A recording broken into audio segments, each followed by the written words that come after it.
अस्सलाम वालेकुम वरहमतुल्लाहि वबरकातुहू। मैं मोहम्मद मुबश्शिर रहमान दुबई इजादा कंपनी से, और मैं आज फिर एक नए व्लॉग और बहुत सारी इन्फॉर्मेशंस के साथ आपके सामने हाज़िर हुआ हूँ। मेरे बहुत सारे व्यूवर्स और जो है सवाल कर रहे हैं मुझसे कमेंट में और व्हाट्सअप में मैसेज भी कर रहे हैं। तो सो भाई प्लीज़, सबसे पहले रिक्वेस्ट ये है कि वो एक बंदा मांग रहा था, बार बार रिक्वेस्ट कर रहा, तो मैं उनको दे दिया व्हाट्सअप। तो भाई प्लीज़ देखो, ड्यूटी का वक्त होता है, इसलिए मैं बार बार रिप्लाई नहीं दे सकता हूँ। तो आप लोग इस बात का बुरा ना माने, ठीक है। आप कमेंट में कुछ पूछ सकते हैं। तो इसलिए मैं बहुत सारे अलग अलग तरह के सवाल कर रहे थे मेरे साथी। तो मैंने सोचा कि चलो भाई, क्यों ना एक व्लॉग बना दिया जाए इस बात पे भी, और सारी डिटेल्स आप लोगों के सामने रख दिया जाए। देखिए, बात ऐसा है कि जब कोई आप में से कोई भी बंदा यहाँ आता है इस कंपनी में, या यहाँ आने से पहले इंटरव्यू देता है अपने ऑफ़िस में, अपने क्लाइंट के पास, अपने एजेंट जो आपके सामने वाले ऑफ़िस में, या मुंबई ऑफ़िस में, या दिल्ली ऑफ़िस में, किसी भी इंडिया के किसी भी कोने से, किसी भी अपने शहर के ऑफ़िस में, कहीं भी अगर वो इंटरव्यू देता है, तो सबसे पहला तो ये है कि जब अगर उसका ऑफ़र लेटर साइन हो गया, साइन होने के बाद हर ऑफ़िस वाले जो है अपना ऑफ़िस चार्ज काट लेते हैं, 20,000 25,000, जिसका जैसा, कोई 10,000 ले लेता है। लेकिन इसका मतलब ये नहीं कि आपके साथ धोखाधड़ी किया जा रहा। अगर ऑफ़र लेटर आपको साइन करके दे दिया गया है, और आप ऑफ़र लेटर में साइन कर दिए हैं, और इसके बाद आप इंतज़ार करते हैं कि भाई मेरा वीज़ा नहीं आ रहा है, 10 दिन हो गया, 15 दिन हो गया, 20 दिन हो गया, 25 दिन हो गया, 1 महीना हो गया, 2 महीना हो गया। तो बहुत ज़्यादा से ज़्यादा अगर आप बर्दाश्त कर सकते हैं तो 2 महीने तक आप बर्दाश्त करें, ठीक है? उसके बाद आपको बर्दाश्त करने की ज़रूरत नहीं है। अगर उसके बाद भी अगर आपका वीज़ा नहीं आता है, तो आप समझ लें कि कंपनी को अभी वो रिक्वायरमेंट, जिस काम का रिक्वायरमेंट था कंपनी को, वो कंपनी का रिक्वायरमेंट कंप्लीट हो गया।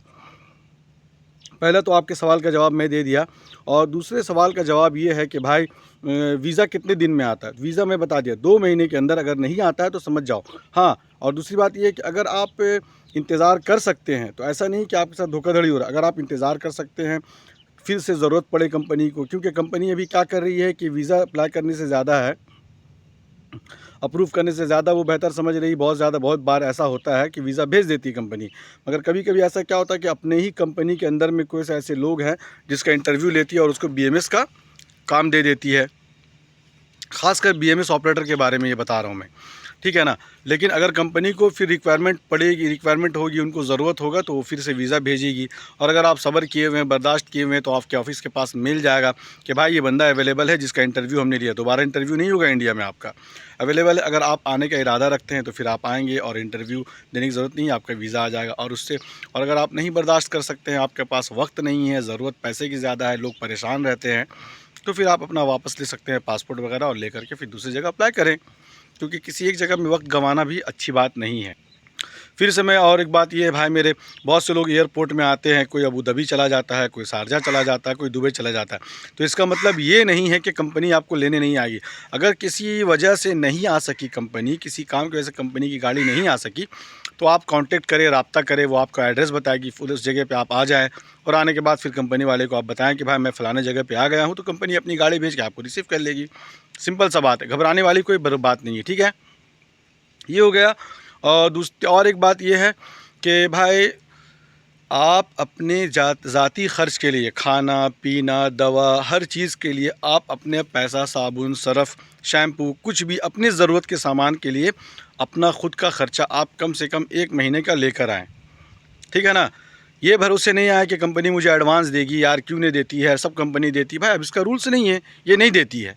इसलिए आपको पहले इन्फॉर्मेशन कर दिया जाता है कि भाई आप जो है अपने पैसे खर्च का लेकर आएँ। जब आपकी सैलरी आएगी, सबकी सैलरी आएगी, तो आपकी सैलरी आने से 24 तारीख को ये डेट है सैलरी आने का, तो 2 दिन 1 दिन पहले आपके पास एटीएम आ जाएगा, और आप जो है 24 तारीख के शाम को या 12 बजे या 4 बजे जाके अपनी सैलरी निकाल सकते हैं एटीएम से। नंबर 4, बहुत सारे लोग हमसे सवाल कर रहे हैं कमेंट्स में कि भाई मेरा बंदा गया है, और जो है मुझे क्या बोलते हैं ये करने के लिए कि कंफर्म करना है कि किस कैंप में। भाई मेरे, किस कैंप में रखी कि कंपनी आपको एयरपोर्ट से उठाती है, रिसीव करती है, रिसीव करने के बाद जो करीब का कैंप होता है वहीं रख देती है ले जा करके। उसके बाद आपका इंटरव्यू होगा। इंटरव्यू होने के बाद ही कंपनी डिसाइड करेगी आपके इंटरव्यू के हिसाब से कि आप किस तरीके का, आपका जो है किस तरीके का आप इंटरव्यू निकाल सकते हैं, कितने आंसर का क्वेश्चन दे सकते हैं। उस हिसाब से आपको साइड डिसाइड किया जाएगा आपके लिए, और आपको साइड में भेजा जाएगा, ठीक है। और भी बहुत सारे लोग ये सवाल कर रहे हैं कि भाई कि कहाँ भेजा जाएगा। भाई तो पहले इंटरव्यू होगा, फिर एचआर ऑफिस में इंटरव्यू होगा। अलकुश में एचआर ऑफिस है, ठीक है, अलकुश में एचआर ऑफिस है, वहाँ आपका इंटरव्यू होगा। इंटरव्यू होने के बाद फिर कंपनी आपको डिसाइड करेगी कि किस साइड में ये बंदा को भेजना चाहिए। तो जब आप वापस इंटरव्यू दे के कैंप आएंगे तो कैंप वाले रुकेंगे, बोलेंगे ठीक है भाई दूसरे दिन फिर जाओ। किसी किसी को उसी दिन ड्रेस मिल जाता है, किसी को दूसरे दिन ड्रेस मिल जाता है। और उसके बाद जाके वो कंपनी का जो कैंप बॉस है, जिस कैंप में आप रह रहे हैं, वो आपको आपके पास उसके पास मेल आएगा ऑफिस से। फिर वो आपको खोज के आपका रूम नंबर पता करके, आपका एड्रेस पता करके आपको बताएगी कि फ़लाने टाइम में फ़लाने जगह आपको ड्यूटी जाना है, इतना बजे आपका बस है। और भी लोग सवाल कर रहे हैं मेरे बहुत सारे साथी कि भाई टाइमिंग क्या है। तो भाई किसी का 8 से 8 है, किसी का 5 से 5 है, ठीक है, किसी का 6 से 6 है। वो टाइम शेड्यूल जो होता है जगह के हिसाब से होता है। और एक चीज़ ये होगी है, और एक बात ये है कि भाई बहुत सारे लोग पूछ रहे हैं, मुझसे सवाल कर रहे हैं कि मेरे भाई ये बताएं कि अगर मैं साइट पे काम करने जाता हूं तो क्या मुझे एक अकेला काम करने दिया जाएगा। नहीं मेरे भाई, आपको अकेला काम करने नहीं दिया जाएगा। आपको एक ग्रुप में रखा जाएगा, आपके व्हाट्सअप नंबर को ग्रुप में ऐड किया जाएगा। और उसके बाद जब आपको कहीं भेजा जाएगा किसी भी कंप्लेन में, तो आपके साथ एक बंदा रहेगा जो वहाँ का पहले का जानता हो, पहले का सीनियर हो, जो आपसे सीनियर हो, वो जानता हो उस चीज़ के बारे में, तो आपको भेजा जाएगा। ऐसा नहीं कि जाओ भाई अकेले चले जाओ फलाने जगह में अकेले काम। भाई आप तो नए हो, आप थोड़ी ना जानते हो, तो आपको कैसे दे देगा कोई भी सुपरवाइज़र या इंजीनियर। इसके लिए वो इंजीनियर की ज़िम्मेदारी होती है, वो सुपरवाइज़र की ज़िम्मेदारी होती है। सुपरवाइज़र के साथ एक जो होता है टीम लीडर होता है हर सुपरवाइज़र के पास, और वो टीम लीडर के पास, हर टीम लीडर के पास 5 बंदा 6 बंदा का एक ग्रुप होता है। वो अपने व्हाट्सएप ग्रुप में आपको ऐड करेगा और उसके बाद किसी एक बंदे के साथ आपको भेजेगा काम के लिए। अच्छा, मेंटेनेंस कंपनी है, ईंटा पत्थर तोड़ना है नहीं, सीमेंट बालू का मसाला बनाना है नहीं, वेल्डिंग कटर करना है नहीं। ये बिल्डिंग का मैनेजमेंट सिस्टम या तो बैंक में भेजेगी कंपनी आपको काम करने के लिए, या किसी रेस्टोरेंट में होटल में भेजेगी काम करने के लिए, या किसी रेसिडेंशियल एरिया में भेजेगी आपको काम करने के लिए, या किसी हॉस्पिटल में भेजेगी काम करने के लिए। तो इसका मतलब ये थोड़ी ना जा कर के आपको एकदम मार जो है छेनी मारतुल हिल्टी ड्रिल और गैता हम्बर चलाना शुरू कर देना। भाई जाना है वहाँ बैठना है, आपके पास आपके ग्रुप में मैसेज डाला जाएगा कि भाई फ़लाने जगह का पावर सप्लाई नहीं आ रहा है, भाई कहीं का वाटर लीकेज हो रहा है, भाई फ़लाने जगह में लाइट ऑन नहीं हो रहा है, भाई फ़लाना रिसेप्शन का लाइट ऑफ है, भाई फ़लाना नेम प्लेट का लाइट नहीं जल रहा, भाई फ़लाना गार्डन का लाइट नहीं जल रहा। भाई तब जा कर के आपको वो जाके चेक करना है। समझ में आया? तो ये सारी बातें हैं। तो इन सारी बातों को इसलिए मैं बताना ज़रूरी समझ रहा था मेरे भाई, क्योंकि बहुत सारे लोग मुझसे सवाल कर रहे हैं। तो इसलिए मैं सोचा कि चलो क्यों ना इस बात पे इस मीटर पे एक वीडियो बना दिया जाए, ताकि मेरे सारे भाई जितने मेरे व्यूवर्स हैं और वो जितने मुझे देख रहे हैं, मुझे मेरी वीडियो को देख रहे हैं और जो समझना चाहते हैं, मुझसे कुछ जानकारियाँ हासिल करना चाहते हैं, तो क्यों ना मैं उनको ये सारी बातें बता दूँ। अच्छा, खाना पकाना सब कुछ खुद का है, गैस कंपनी देती है। किसी किसी क्या बोलते हैं जगह में वाईफाई फ्री है, किसी किसी जगह में पैसे लगते हैं। जैसे मैं इस जगह में रह रहा हूँ, ये कैंप जबल अली है, अलियान, क्या नाम, ये 8 नंबर है, 8 नंबर है डिपू। 8 नंबर डिपू जो बोलते हैं, आपका शिप यार्ड है यहाँ करीब में, बस इसके सामने ही कैंप है। ये सारा जगह वीरान है, सिंगल कैंप है ये। यहाँ पर जो है सारे बंदे रहते हैं, बहुत ही आराम है, वाईफाई फ्री है।